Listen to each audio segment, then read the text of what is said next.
Welcome back to the shopping channel. Today we will be watching a blind person and her friend or boyfriend. We don't know because we're searchers. Go shopping. Welcome back, guys. Back to the show.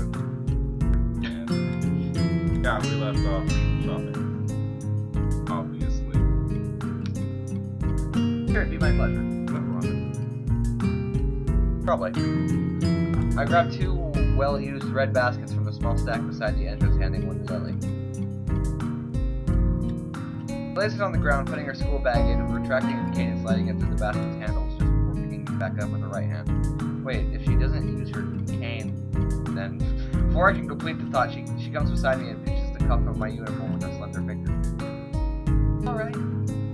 Yeah, sure. I have no reason not to accept. I can think of worse things than shopping with a pretty girl holding on to me, even if it's out of necessity. Okay. What?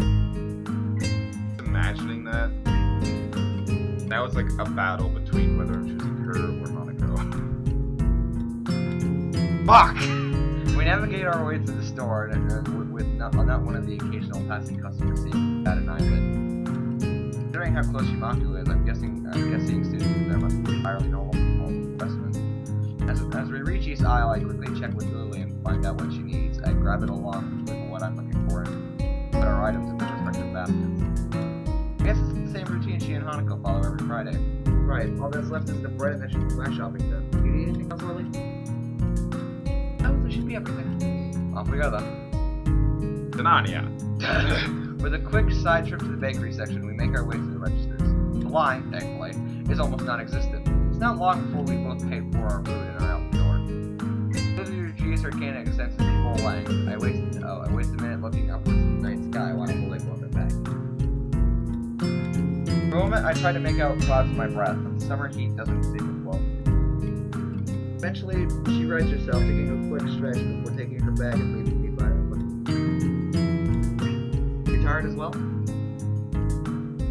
Preparations have been complete. She isn't breathing down my neck, doesn't it right help things either. Hey, she's gonna try to get everything organized better now than later, right? I suppose. I'm going to enjoy relaxing in town tomorrow, that's for certain. I guess the festival preparations must be taking their toll on both of them. We walk out into the quiet street, talking between ourselves as we carry our bags of food and supplies to the store. Wait, what's that? Oh god. I notice a very distinctive figure making its way towards us, silhouetted by the street lamps. For a second, I think it's another male student from my class, but as he, or should I say she, gets closer, I recognize her quickly. Man, what are you doing out here so late? Rin? Lilly pokes her head, looking like she's trying to focus, listening more keenly. Suddenly it comes to me that I probably should interpret the scene for her. It's Rin. Tezuka, I think it was her last name from our school.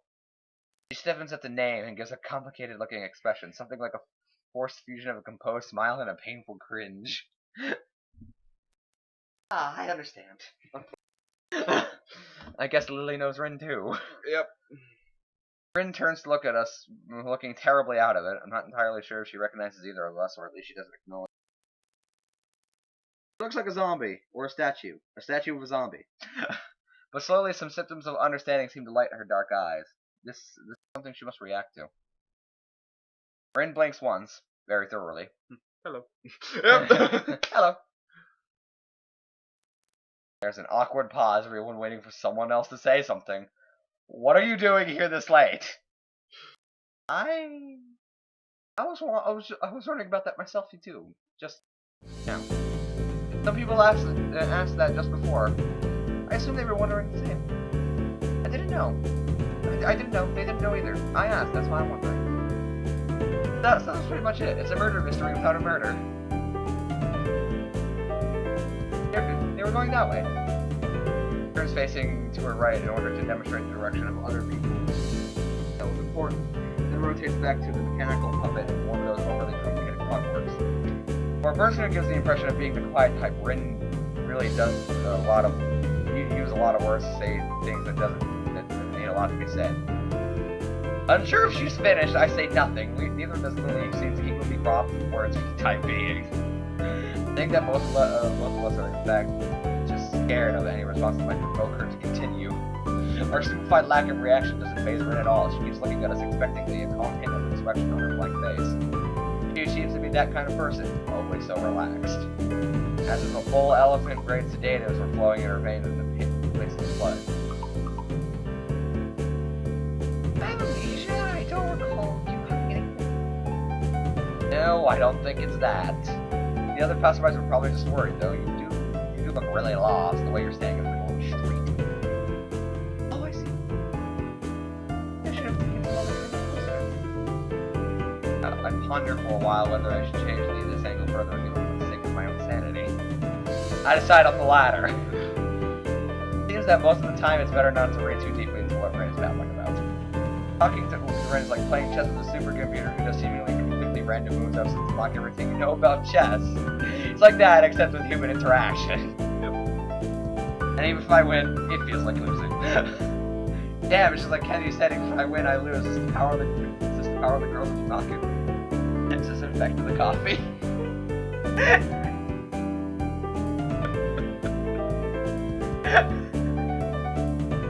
Oh, damn it. I pushed thought aside as too dangerous to consider further. Probably just Kenji's anti-feminist propaganda getting to me during a moment of weakness. Yeah, maybe taking another pose might have worked. So anyway, you have no idea what the fuck you're here for. She frowns, looking extremely displeased at either my question, its consequences, or the answer she's about to give. I do have some idea. I can't really tell what kind of an idea. Sounds like progress, at least. Lilly sounds as if she's spotted an opening for some kind of discernibly normal conversation. I can't say I share her optimism. Yeah, there's definitely related. I'm sure of it. I always have. Silence killed Lilly hopes all too recently. That didn't last long. Written, as far as I could tell, unbased. Assurance aside, what should be done? We could just leave her to her own devices, whatever those are. But it's late, and I don't think we'll be getting any thanks if Rin is found standing here in the middle of the night. Which she probably will, unless she manages to remember what she was doing here in the first place. As for me trying to guess what might have been going on in her mind when she decided to embark on this adventure, the chances seem to be on par with winning the lottery.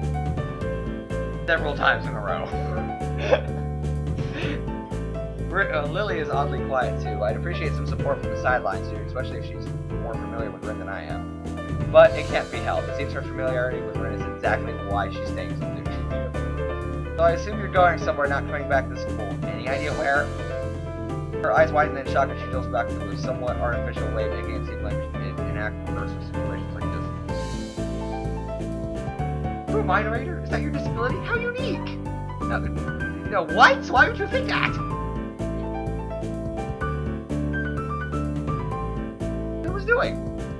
That was just an education. Your fucking face. I know. Just.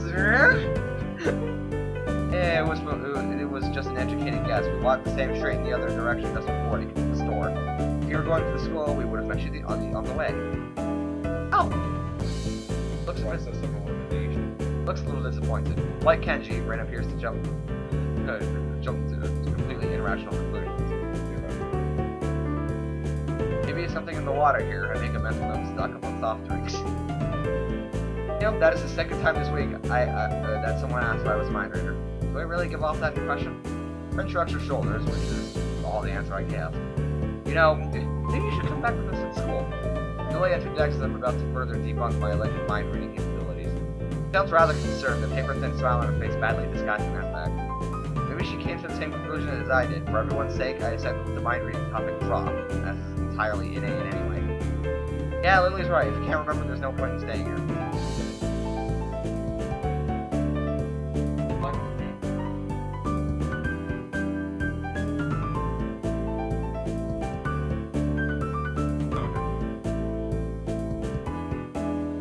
Rin considers this simply a rather simple production for a moment, but not. Okay. Not like Rin.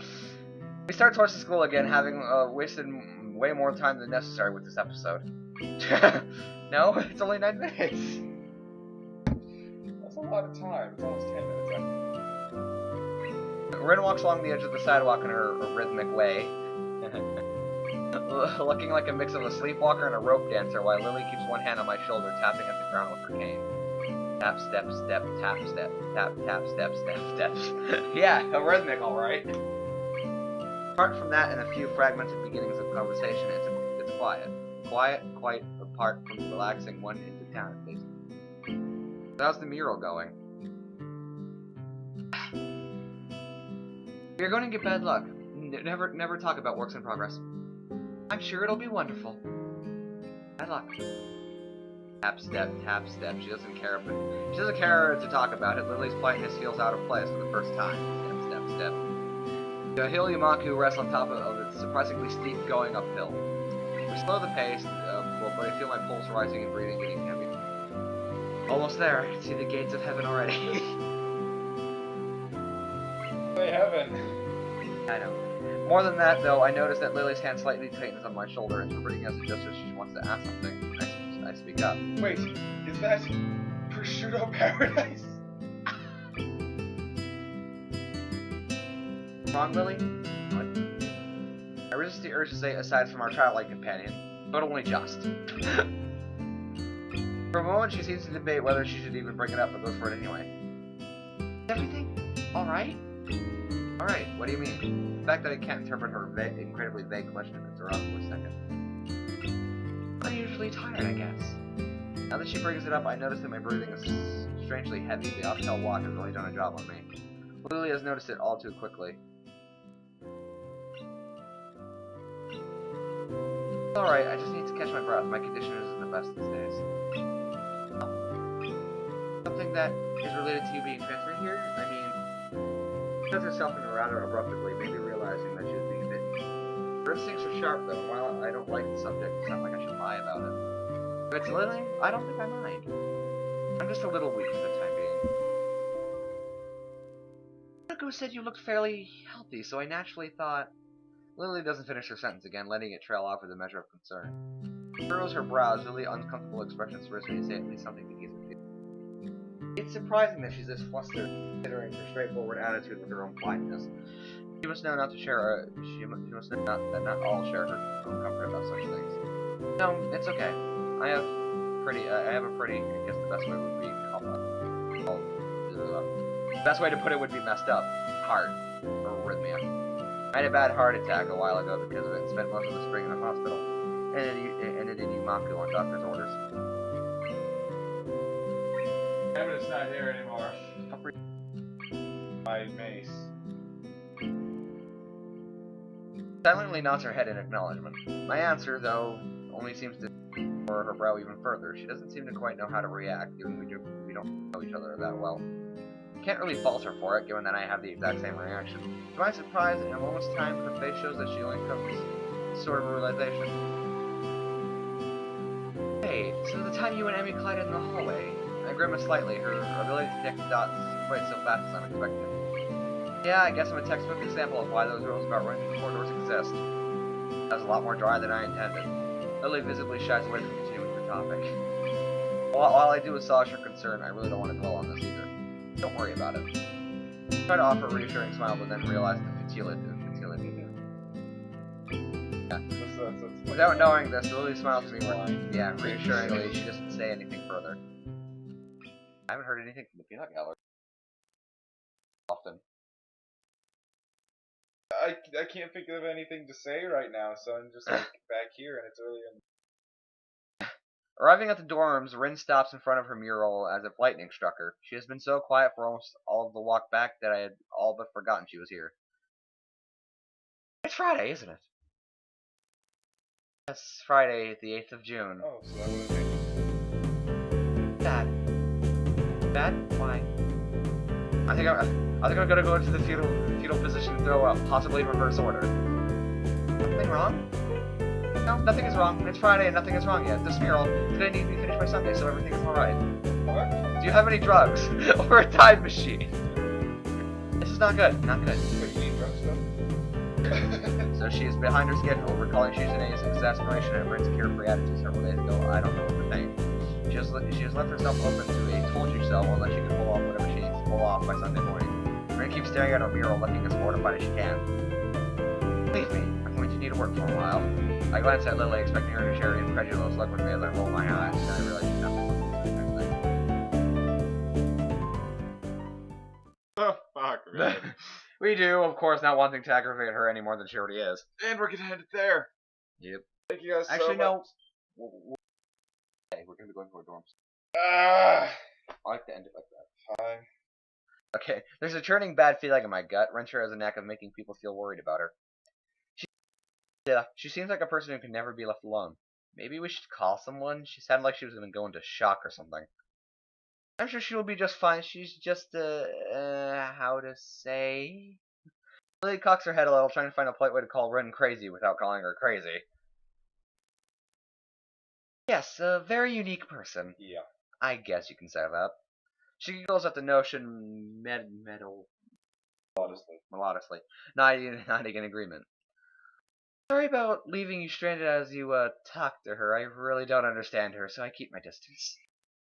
So my guess was right. Lily offers a slight apologetic smile, as if she was sorry that her own shortcomings have prevented her from being closer to Rin. I'm not one to blame her. Not at all. Lily lets slip a long breath, probably a disguised yawn. I imagine she's exhausted about all this as I am. What? Goddamn, we're cutting out again. I'd better leave now and give these to Hanako. Thank you for your company, Hisao. She smiles very sweetly at me. It's very different from normal, despite the fact that she seems to be smiling so often. I can't put my finger on what the difference is. It's just different. Relaxed, I'd say, but it's probably just relief of getting rid of Rin. Maybe. Yeah, good night. Say hi to Hanako for me. I will. Good night. There, and that's where we'll end it. Hey. Thank you guys so much for watching. Feel free to leave a like and go ahead and subscribe. And also feel free to follow us on Twitter and like us on Facebook. It'll help us out a lot to get noticed. Rin is one of the best girls. She's a little nuts, but storyline is great. Lily, Bacon all the way! Lily's is actually pretty good too. It's a lot of fluff. Huh? No, not Mogeko Fluff. Not Mogeko Fluffy. Not Mogeko. No.